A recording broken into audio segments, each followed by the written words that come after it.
So here's the explanation of why you shouldn't give honey to your baby.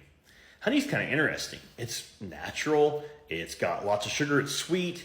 In fact, if you look, honey's not usually going to have an expiration date because it doesn't really go bad. It may evaporate and become sugar crystals, but it has so much sugar that bacteria can't even live in it. That's why it's kind of interesting that I'm going to tell you the reason why we don't give honey to a baby less than a year old is a bacteria called Clostridium botulism.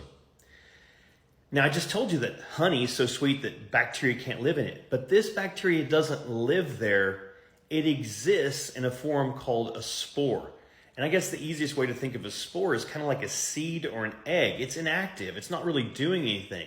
But then once it gets into the right environment, it becomes active, and then it starts to produce a toxin.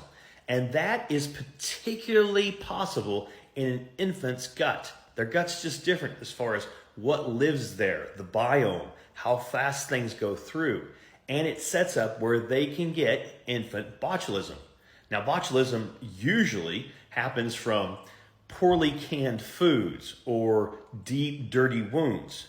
But in this case of babies, it's almost always happened because of honey. This was discovered in 1976.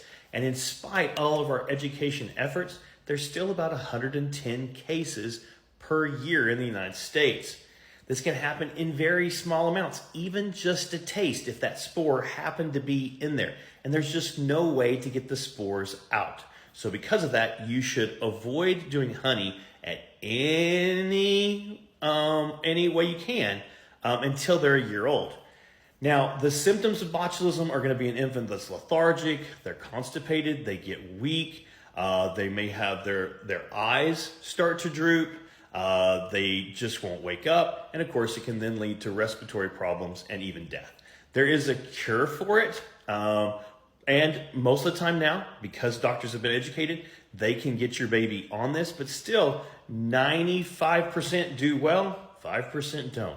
And so this is also one of those things that if you didn't know to look for it and it happened while they're asleep, this could contribute to sudden infant death syndrome. So avoid honey at any cost in your baby until they're at least a year old.